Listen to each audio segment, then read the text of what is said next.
I'll give them a small kind aloha. They're coming in the back. Also entering the restaurant is our special guest speakers for today. This is John Fleetwood. John, aloha. And Dr. Bartlett will be coming in right behind him. They're traveling separately. So before they get here, I'm going to take a few minutes just to share with you my heart. I want to say thank all of you who have prayed for Kim and I. You know that my mom just passed away only a day ago. There was like a sovereign opportunity for Kim and I to go back there and to say goodbye to her. Her health had been declining for a while, and my sister had given us a call and said, Mom's health is really taking a turn for the worse. So we had actually planned a flight next week on Monday, but because of that phone call, we changed it, we moved it up. We got there just in time. We had an opportunity just to pray over her, sing over her, talk to her, and she could still hear, and you could recognize that she was seeing things with her eyes, and so it was such a fabulous opportunity. And then we had the opportunity just to cry over her. May I just say that we are human beings fashioned with hearts that are meant to connect and to love deeply. And in so many ways, that's what we long for as a people. Just the authenticity to actually have that happen. And I started to pray a couple of days prior to going. And I was just like, Lord, I just hope my emotions will come forward. You ever have that conversation like you're supposed to have the emotional response to what's going on, but you're not sure? Maybe it's just me. I don't know if that happens for others, but we were honored to have that happen. So Kim and I went there. Our daughters flew down from Salt Lake, and they joined us there. And it was amazing just the way things worked out. They had got a hotel room, and it was kind of a sketchy place, and we had got a hotel room, and we had two big beds in our place. And so we said, well, come over. It was like a reunion for our family. So our two adult daughters, Rachel and Erica, who are 40 and 39, they slept in one bed, and Kim and I slept in another, and we drove around in the same car, and it was fabulous. It was unique, and it was beautiful in every way. Of course, my brother and sister were there, their families. And so what we got to experience was a family reunion, a celebration of legacy of my mom's life. It's so profound when you contextualize things like that, because we got to see 4 generations right there. My mom and her daughter, and the grandbaby, 4 generations. So it was a fabulous event. So to share hearts together like that, it should not be unique. I just want to pivot a little bit in that conversation and say that what we have here in this room are a bunch of folks who love what's right and just, who love family, who care about what's really important, because at the end of the day, what's really important is our ohana, the legacy that we share together as people, and the ability to connect with people on a passionate level that's authentic. I remember years ago, I don't know where I was, but it was some event, and the person speaking said intimacy, and it was into me you see, and he just pulled his jacket like this, into me you see, creating the introduction and the opportunity for other people to know you. So to be here together is that opportunity. I know that running a campaign for governor seems like a far off, a distant thing. It is not. It's one-on-one. The fact that we get to be with each other in such a passionate way and have honest conversations. So I hope that around your table this afternoon, that you won't just say, hi, how's the weather? But you'd actually allow somebody to touch your heart, and that you would touch somebody's heart with the conversation. Because the food is going to be magnificent. And Wendy was saying, as I was eating my cookie, she was saying, I can't believe you're eating your cookie already. I said, yeah, I succumbed to the temptation. And I was pounding the cookies. And by the way, Melissa, Iona are are amazing, my sister in the Lord, my wife's close, Ohana. She bakes for everything we do. So if you see a cookie or a baked good, it's because of the love that she has, and it's one of the gifts that the way she gives herself. It's so beautiful, and I've already experienced mine. So I'm looking for one that's not eaten yet. So anyway, I would encourage you. You could probably sell those things out on the street, big bucks. But anyway, so thank you for coming today. This campaign is really about you. I just want to share briefly. It's the hope that we share as a people of this great state. I mean, there are so many generations that are represented here, both before and beyond and in the future, that we would live together in abundance. right? I don't know about you, but this state is designed for abundance. It's not an accident that we live in such a beautiful place and we experience the aloha spirit in the culture where we're caring for one another, stewarding our lives and stewarding everything that we have, the resources that we have. They were inherent in this state only a few decades ago. They were the commonality that we shared, the aloha spirit. It was actually, everybody knew what that meant. And the strain and struggle that we have now as a people in this state, working 2 jobs, living in anxiety, wondering whether or not I'm going to be able to pay my bills, I hope my car doesn't break down, and more importantly, is my family going to be able to stay here in Hawaii? These fundamental questions on the things that really matter to us actually create a great deal of uncertainty. Does anybody know what I'm talking about? Right? Many of you in this room, I'm sure, have this internal conversation like, am I going to be able to stay here? Am I going to be able to actually retire here? Are my kids and my grandkids going to be able to live here in Hawaii? And so these are the conversations that matter most. Public policy and all that we see not working, we can fix all of that. We've had a lot of meet and greets. A number of you have been to various meet and greets. I encourage you, if you haven't been to a meet and greet, you need to come to one. And the reason I say that is not about data and information. It's about possibility and hope for transformation for the state. People should recognize that we're not stuck, that public policy is stuck. And that as soon as we change the policy makers, public policy can change and we can start addressing these issues like homelessness, health care, cost of living, housing, all of these things that plague this state, they are a result. You can actually draw a line between those problems and public policies. You can do this. It's not that easy to do. Come on in, Dr. Bartlett. This is Dr. Bartlett and Margaret Mejia, campaign manager. Please greet them with much aloha. Just don't give them my cookies. Welcome, gentlemen. Thank you. And I would just say, a bit of a segue, both Dr. Bartlett and John are here to really serve the people of Hawaii with information and illumination and actually straight talk, a kingdom principled straight talk that the people would actually understand that their role and responsibilities within their own self-government, and that we are designed to live with wisdom and integrity. And as we walk in wisdom and integrity, it expresses itself in righteous behavior. And that's what we long for as a state, as individuals, and as a state. We hope for people who will honor one another, who will serve one another, who will take the time to love one another, and then when things are not so good, to stand with and support one another. Who likes that? Does that sound good? That sounds like a place I'd like to live, right? Because when you're on the mainland, you don't actually see a whole lot of that on the road. You think the traffic is bad here? Well, they're only going 70 miles an hour here. When you're in California, it's 90. And it's like, oh, wow, watch it. So, that we would come here today, thank you. Take your time. Just take a deep breath. Even for myself. I find myself, when I'm in this, my energy starts to crank up, and then it's like, you move into some higher gear, and somehow the brain just checks out, and then the mouth just takes over. How many know this already? Those of you who know me see this actually happen in real time. I watched a movie on the plane, F1. Anybody see this movie? It was on the airplane. And I thought at the end of the movie, he said this thing, he was talking about this girl he had met, asked the question, why do you race? What's the motivation?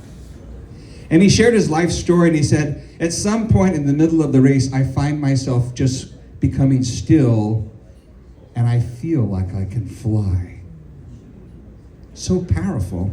And I thought about it, listen to that, it just resonated with me, because there's that moment where we take a deep breath, and everything finds its proper place, right?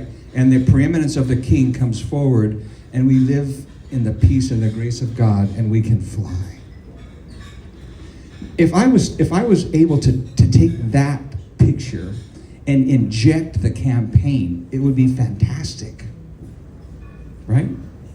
But what's really required is that we operate in those principles so that we live a certain disciplined life with excellence, with integrity, so that we can reach our community. And one by one, as we reach out, as each of you become ambassadors for the state, notice what I said. I didn't say become ambassadors for the governor's race or for the governor or for the first lady, which, by the way, I'm sure that you know, but this is my bride, the woman of my youth, Gary Cordery. You know, she is the great honor. So, honey, I love you and thank you. Honestly, to have her by me when we were with my mom was, it's beyond words. It's like, you just know that they share everything about you. We were leaving the hotel room. We were leaving where she was passing, and we got out into the hallway, and I had grieved. Actually, a couple of weeks before, we were having prayer, and it just kind of came up, and I felt it. I felt. You feel this before? You feel your emotions. They try to come up, but you want to keep it together, and you hold them down, right? So that happened, and then it happened again on the airport. And even while we were there with all the family around my mom, we were there. I could feel the emotions trying to come forward, right? Does anybody, you guys understand? It was coming forward, and so it was limited. I limited what was possible. I limited the grace of God to grieve. So we walked out in the hallway. We were walking out to say goodbye for the last time. We all said, we were the last ones, Kim and I and the two girls. And I said, no, wait. And I ran back into her room and just wept over her. We as a people need to be able to be present like that. Not to live in such a state of anxiety and fear and struggle, whether it comes from finances or from a job or somebody's not feeling well or somebody's moved. Would you just consider how important that is, even today while you're having dinner and lunch? That you would just take a breath and let the grace of God wash over you. And that when we go out to talk about the campaign, it's not nuts and bolts, it's not data, it's humanity. It's the desire for something better. So that's my call for you this morning. This whole dinner is this whole time together is part of a fundraising campaign. How many of you know it's going to take some resources to win this race? It is. Thank you, Wendy. So in light of that, thank you for those who came and participated in this. And, tell your friends. And it's really not about tell your friends, oh, by the way, vote for Gary. It's about take the time with your friends and re-enroll them in life. Most people, 50% of the people in this state are completely disconnected from what it means to vote, not realizing that their vote is their voice, right? And so if you lose your vote, you lose your voice. And oftentimes the things that we should talk about around the table or over fried rice or whatever it is, the things that we should talk about, we don't talk about them because they just are a little awkward, they're a little quirky. Somehow we've come to this conclusion that we don't talk about religion, politics, or money. The very three things that we should talk about, right? So my encouragement for each of you have an incredible sphere of influence. You know hundreds of people that know thousands of people. How do you know this? How do I make this assertion this morning? I make this assertion because you can look at your contact list on your phone. That's your sphere of influence. That you would reach out to some people that you haven't talked to for a while. Don't make the reach about the campaign. Make the reach about connecting. Have a conversation that makes a difference. Don't say, hey, how's the weather? You may have to break the proverbial ceiling because you haven't talked to them for a while. How many of you have people on your contact list you haven't talked to for a while and kind of feel embarrassed because you haven't talked to them? And so the fact that you haven't talked to them becomes an impediment or a barrier to talking to them. It's kind of like a catch-22. May I just say, step into that conversation and have a real conversation that matters. An intimate conversation where you can bear the intimacy you can see and break through that and then talk to them about what's possible for the future. Don't make it about the campaign. Ask them about what's working in their lives and what's not working and how you can support them. And in that process, you are the gift of God. So I just want to say thank you for coming today. We're going to hear from both Dr. Bartlett and from John Fleetwood at some point today. I hope you guys have a chance to eat. The cookies are amazing, just FYI. So Wendy, and again, thank you, Wendy, for such a great job. Mahalo, Gary Cordery, Hawaii's future governor, right? And we have to say it that way, and we have to believe in it that way, and put it into life, and he will be our next governor for the next 8 years. So now, Gary, you can finally enjoy a complete meal, because I'm going to introduce Margaret, Margaret is our campaign manager, and she's going to come up and introduce our guest speakers. And one at a time, they're going to be able to eat a hot meal for the first time. So thank you very much. And so I'd like to introduce to you Margaret, our campaign manager.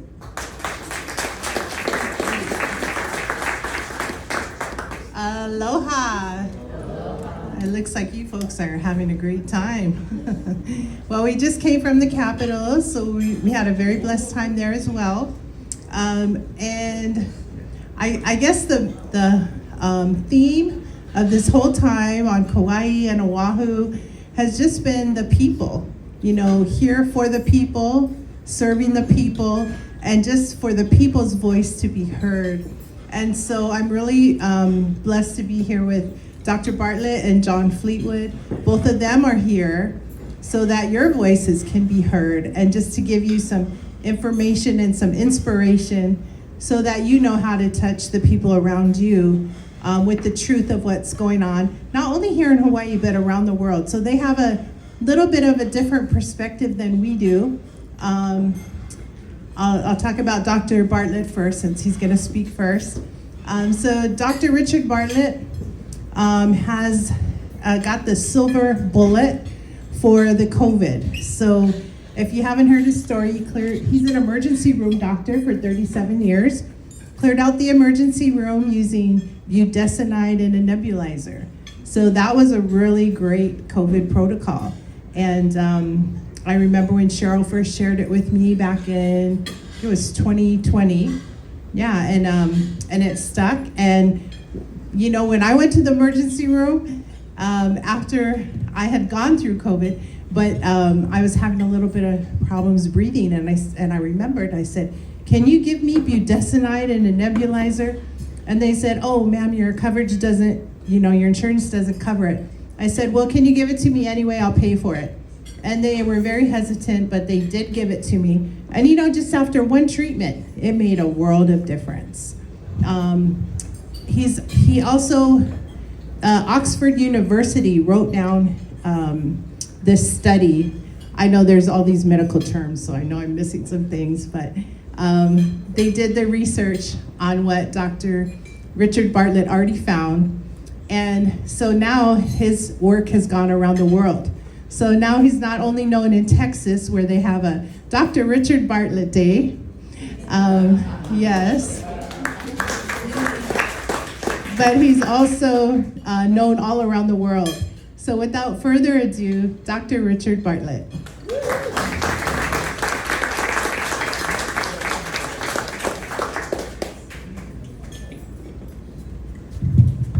I was hoping I'd be able to speak when I saw you, Gary, because we were in the Capitol where you were earlier, and we were in the hallway outside of the auditorium, and we started praying.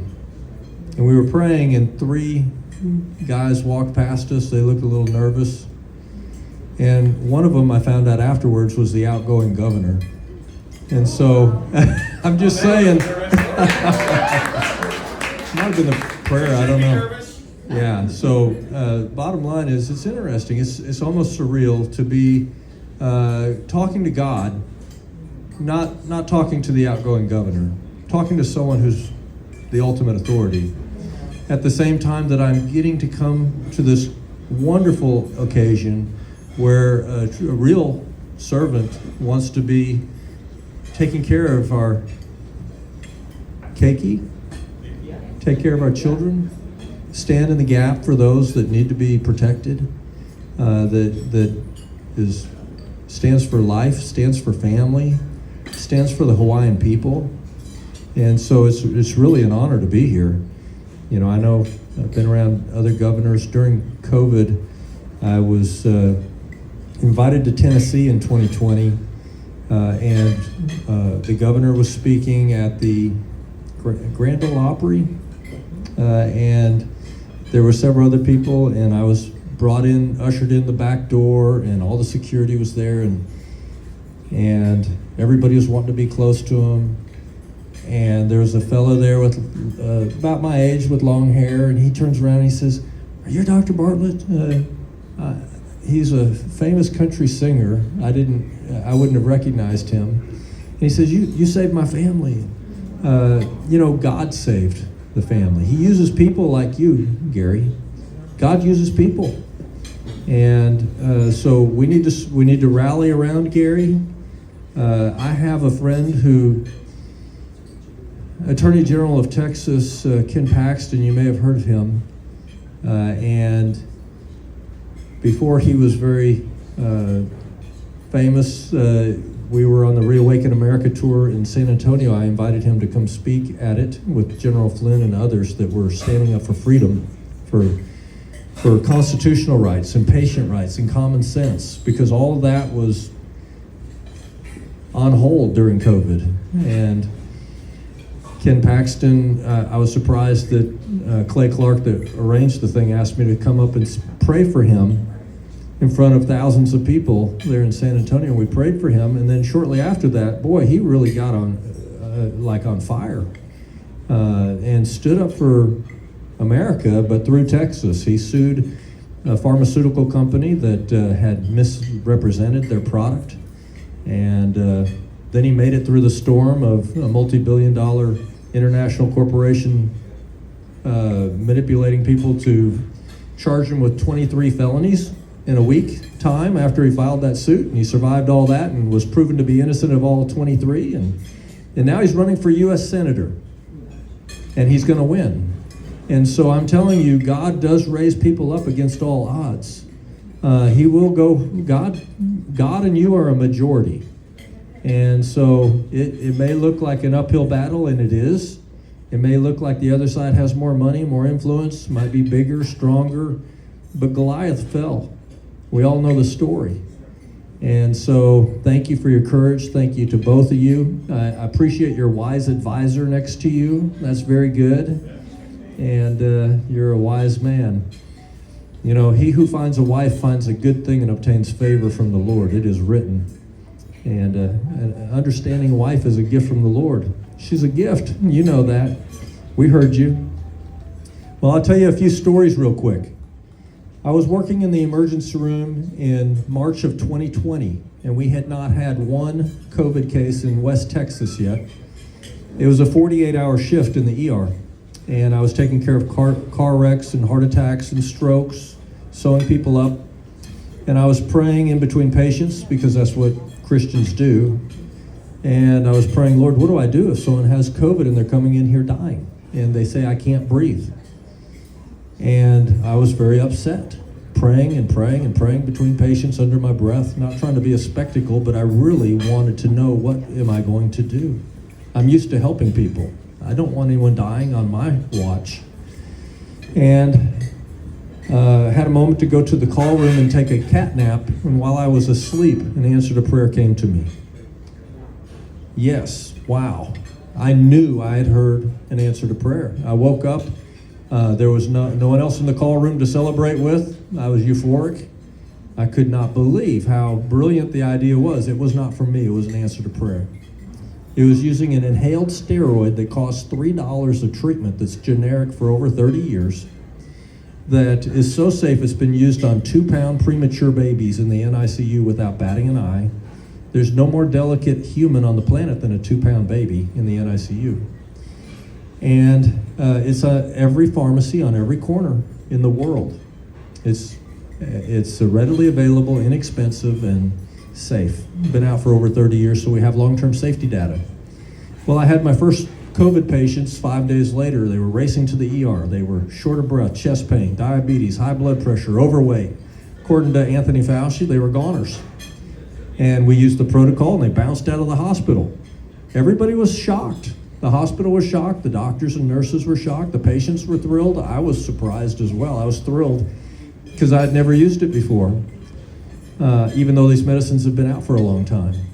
And so I started doing interviews, and I did an interview in Dallas where I said, hey, we've cracked the code. We have an answer to this crisis. And I thought everybody would be excited about it. I called budesonide, the inhaled steroid, the silver bullet of the strategy. And I was surprised by the backlash, the pushback from Anthony Fauci, from the World Health Organization, from all the quote-unquote experts. They did not want an answer to this problem. It was pretty clear. After 10 days, it had 5.5 million views on YouTube, and YouTube pulled it. For no good reason. There was no science backing withholding this life-saving information.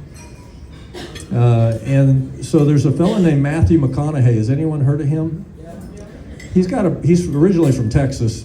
He has a brother named Rooster McConaughey. As I look at all the roosters that you have on the streets here, I think of my friend Rooster McConaughey, his big brother. And so Rooster heard about my strategy because it was being talked about on the radio constantly. And so Rooster had a podcast with his friend. And the name of his podcast, because he's Rooster McConaughey, John says don't say it.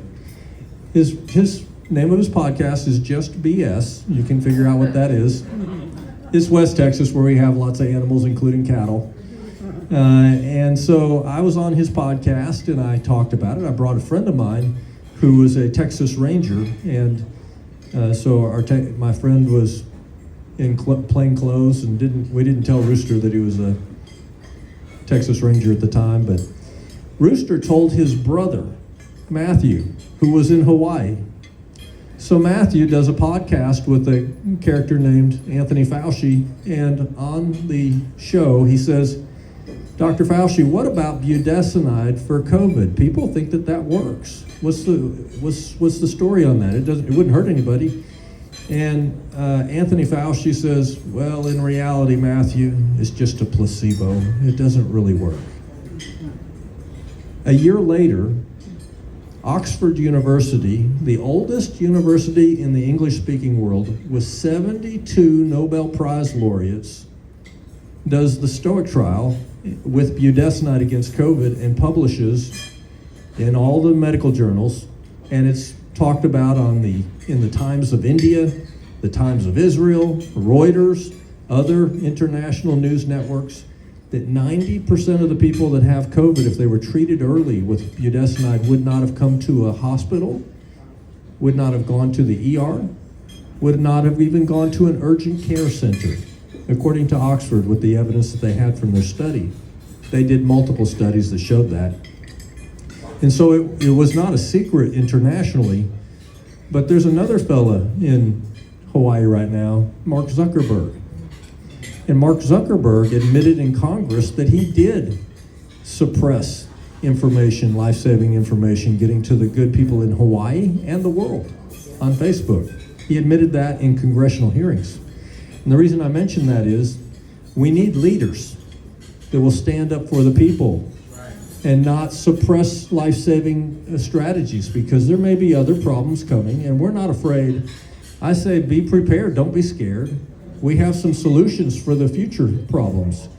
And so we need leadership that will protect the people, stand up for the people, and I am convinced that Gary Cordery is one of those leaders.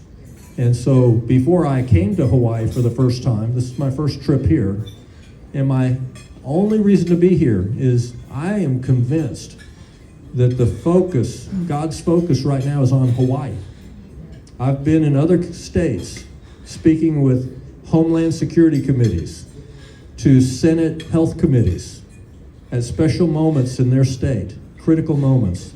But I am convinced Hawaii is at that turning point right now. It is a critical moment. And so I'm here for you, Gary. I support you, Gary. And we need to talk him up.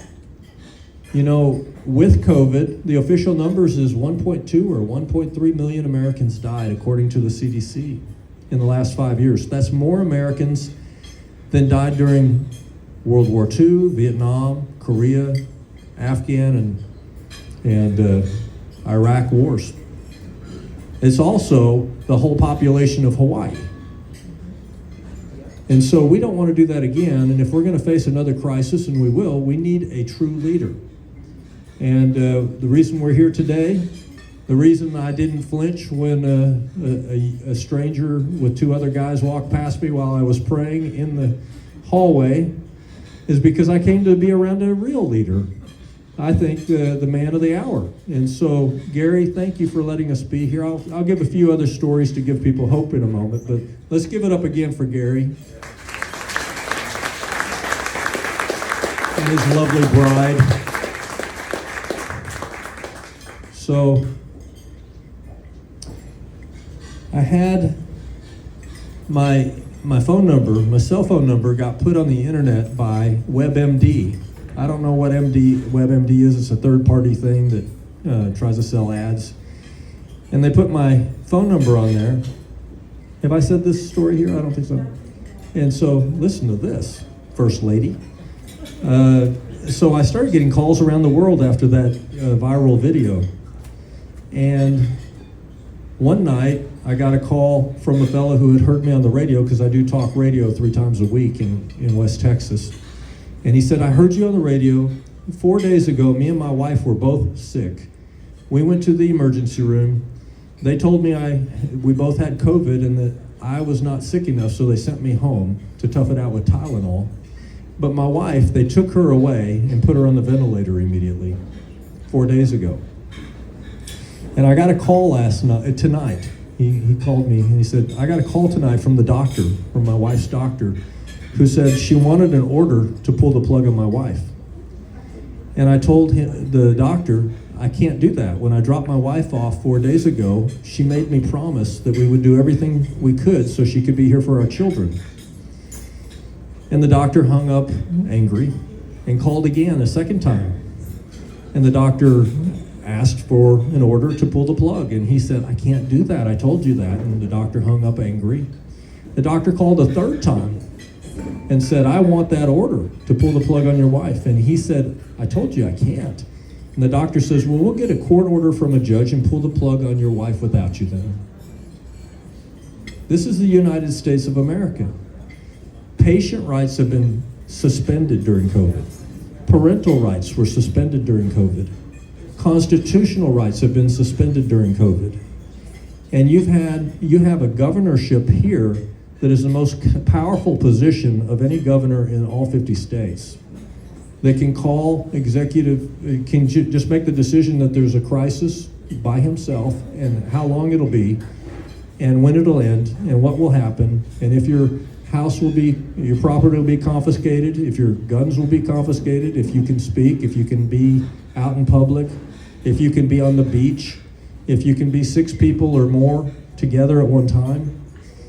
And so we need someone who has responsibility. When you have that powerful position, we need a responsible, thoughtful leader.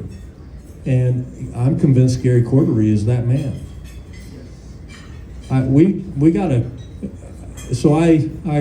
The next morning after that husband called me, I got a phone call as I was driving my son to school, and that the husband had added me to a phone call between him and the doctor. I told the doctor I got added to the call. I'm a friend of the family. They're interested in budesonide. The doctor says, I'll check into it. I said, I'm a doctor. You could give the order. He says, I'll check into it. I says, no, I can give an order. You can give an order, a verbal order. This is what they want. He says, all right, I'll do it. And so he puts the order in. In 1 hour, they decrease the oxygen from 100% to 90%. In 1 week, she's off the ventilator. In 2 weeks, she's home with the family. 4 years ago. And so we're not helpless or hopeless. Even if authority figures tell you that there's no hope, that there's no help, that we're your only hope, just do what we say. Blindly obey us. We're not helpless or hopeless. We need true leadership in Hawaii. I'm totally convinced this is that moment. Raise your hand if you can feel that this is a very critical moment in Hawaii's time. Please talk up, Gary. It makes a difference. Me and John have been meeting with state representatives and some senators here, and they have been getting a lot of feedback from their constituents. They were really kind of nervous, actually, and kind of uncomfortable because so many of their constituents have been calling them. And so one person can make a difference. The citizens have the voice. This is still we the people. This is a government of the people, for the people, and by the people. And it is for the people. The government serves us. We don't serve the government. And so we need servant leaders like Gary Cordery. And so I can't say it enough. You have an answer to your problem. You're about to have, we're going to have other issues, but we're not afraid. We're going to be prepared. We're not going to be scared. We have leaders that are in the wings that have already had it on their heart to serve. Gary, you're obviously that man. And so I want to mention John Fleetwood is here with me. 4 years ago, I met John on the Reawaken America tour with General Michael Flynn and other people that you've heard of, state senators and attorney generals and other people of influence. And John was one of the people I met. He was the managing editor of American Faith that had 3 million followers. And that had been built up under his watch to put out news that's not in the mainstream news. And with the pandemic happening and things so obvious that needed to be told to the people, like treatments and solutions and what to watch out for, and just the facts. Me and John started talking and texting on a daily basis, and then he started his own, johnfleetwood.com. And so I recommend you look at that, follow that, jonfleetwood.com. And he put out an article about some bills that are out right now for Hawaii, and that has been what's been buzzing in the halls here. One person can make a difference. John, you want to come up here and speak for a moment? Yes, and here's Margaret. Let's give it up for Margaret.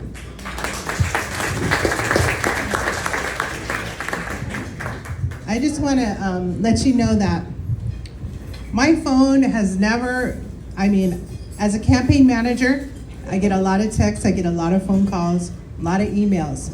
But when this article came out by John Fleetwood, wow, my phone was blowing up.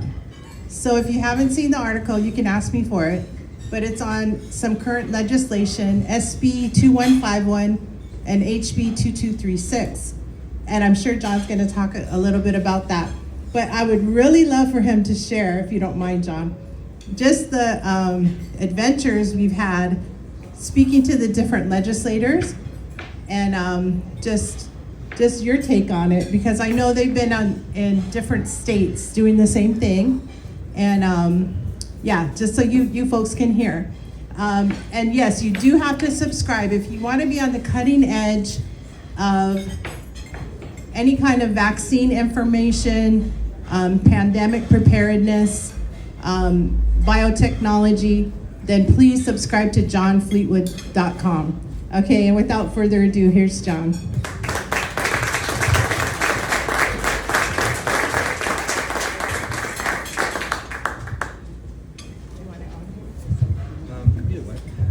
Try this way. Thank you, Margaret.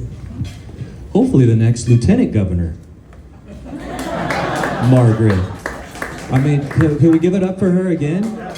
Incredible. I've never met. I've been in ministry for a long time. I'm ordained. I started in worship. My dad's a guitar player. He passed that on to me. I can play as long as I have a capo. I play like the cowboy chords. I can, just kind of fake it.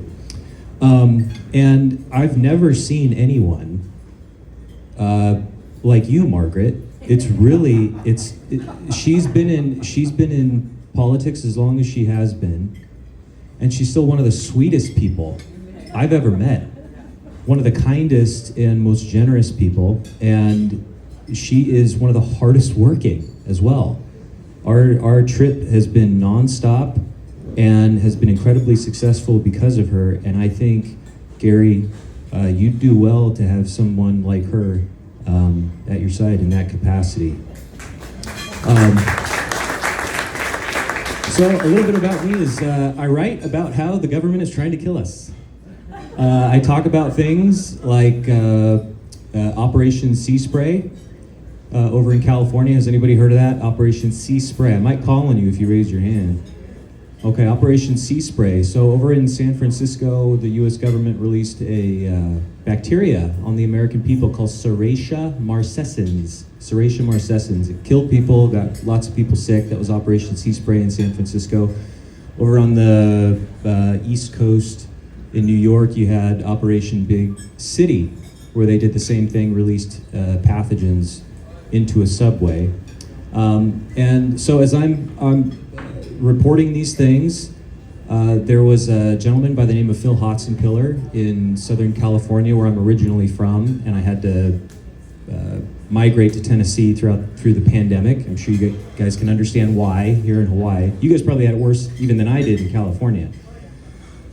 So he saw what I was writing on and providing all the receipts. Here's the peer-reviewed data, or here's the government document that shows XYZ, he said, and how I was writing my headlines. You don't need hyperbole in headlines. There's a lot of websites that use a lot of, Nancy Pelosi this and that, Joe Biden that.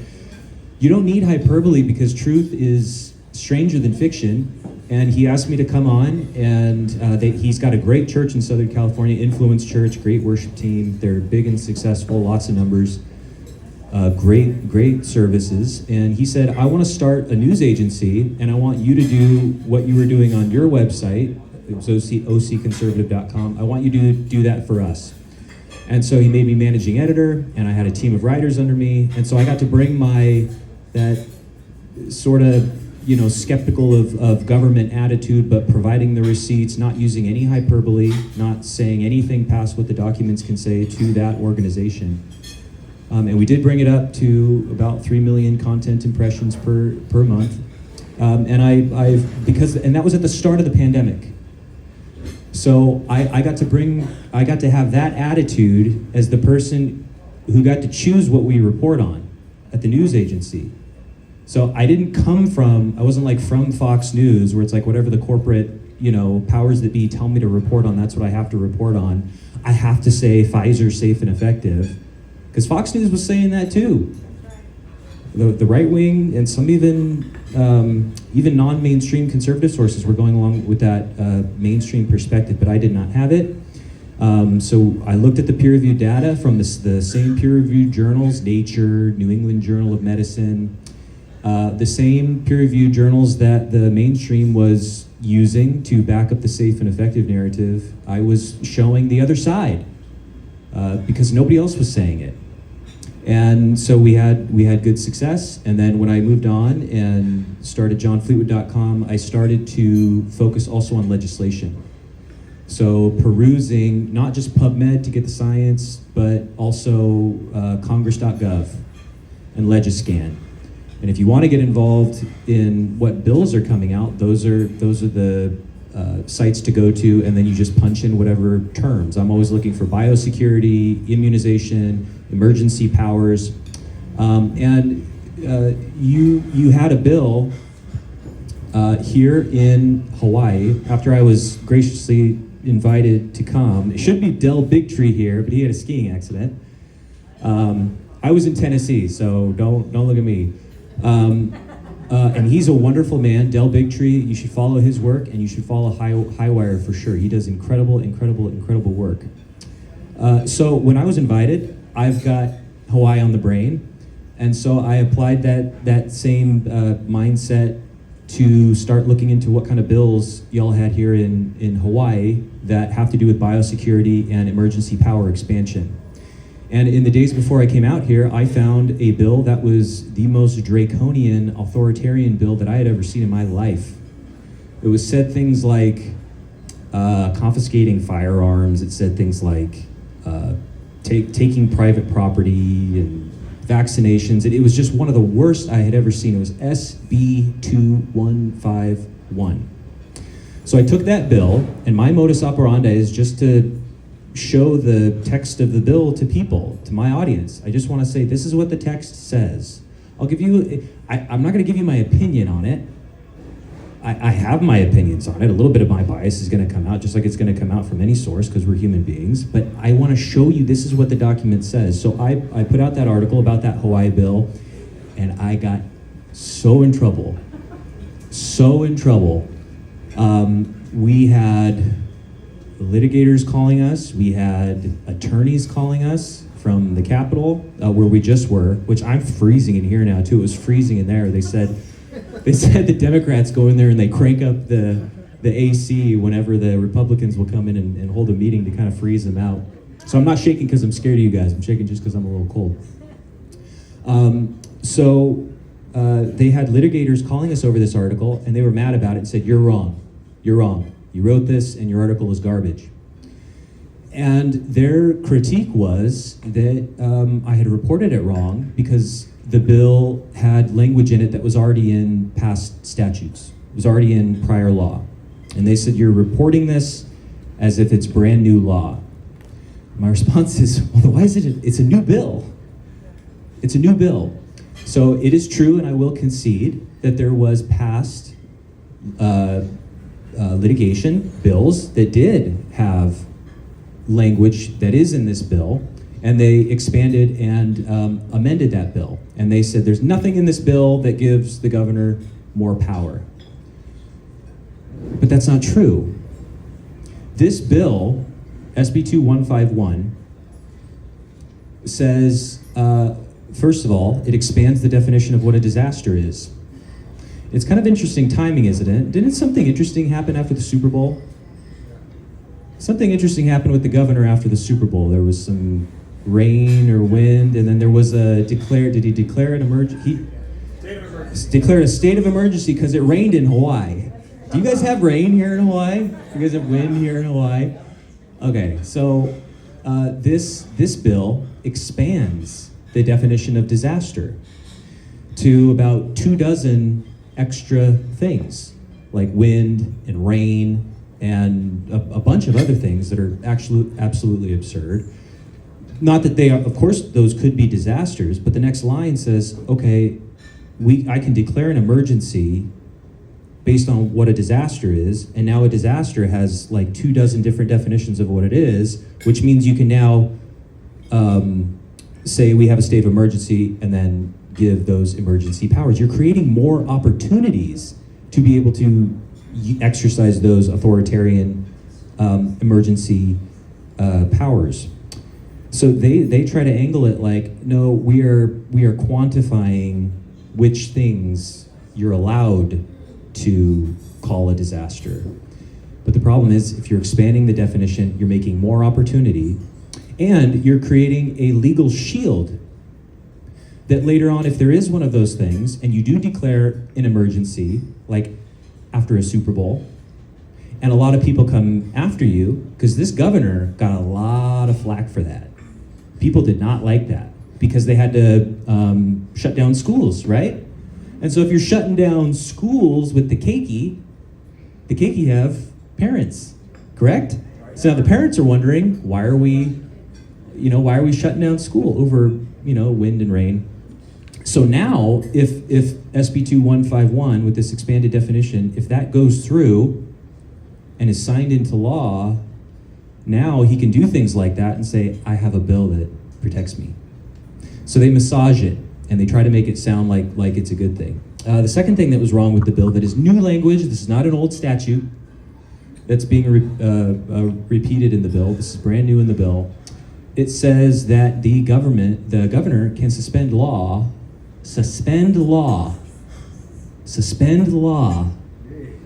as long as he deems necessary. Does that seem like a reining in of power? Does that seem like a reining in? Does that seem like we're, like reins on a horse, right? So you can control the horse. If you're reining something in, then you're controlling it, so we're controlling. Does it sound like you're controlling the governor and saying you have less power if he can suspend any law for as long as he wants? That sounds like an expansion of power. That capital, unfortunately, a lot of Republicans even are trying to massage that bill's language to make it sound like it's reining in his powers when it's actually expanding it. This is the nuance of these bills, and a lot of these representatives, I've met a few of them who were, and this gives me hope, have been very honest and said, look, this is legalese that I didn't even understand. I won't say who it was, but they said, I signed on to this bill, I would never do that. I would never. No, these are one of the people that I have hope for. Even some of the ones that I met that I don't have hope for. I won't throw them under the bus. At least not with a mic in front of me. I'm just kidding. So this great representative said, look, there's some legalese in here that I did not understand, but after we talked about it, I don't back this as much, which is good news. You have good litigators in there. We just need to be able to read through the legalese. So that gives me hope. The third thing in the bill. This is, I think, the most interesting one to me. Again, they're trying to angle it like it's reigning in power, putting more power to the people. So they put a statute, future governor, at the bottom of the bill that said the legislature can end a governor declared emergency if there's a vote in the House and the Senate. So that sounds great. So all the health freedom-minded people like me and Dr. Bartlett and Gary, we'd say that's a great thing, right? Wouldn't that be great if the legislature had the power to vote to end a tyrannical governor's declaration of an emergency? That'd be a fantastic thing, right? We of course we want that. Here's the rub. It requires a 2/3 vote from both the House and the Senate. In other words, it requires a supermajority in Hawaii, who, in other words, all of the mostly left-wing pro-emergency power senators and representatives would have to all of the sudden become pro-freedom and anti-emergency power. In other words, the bill sets a political bar that's too high. You can't reach it. So the people who want, which are probably these lobbyists, which I would really like to find out, like who wrote this bill anyway? So I feel like some lobbyist just handed it, to somebody. But it sets a political bar that's too high. So what that does is it gives the impression to the freedom-minded people like me that the bill is giving more power to the people through the legislature when it actually creates an impossible standard. So it's like they're throwing crumbs to you, but it's not even throwing crumbs because you can't even really eat it because it's not really even there. So an interesting thing about that is, like, if the whole point of the bill, as you're telling me, you masseurs of bills, you guys massage these bills to make them sound great,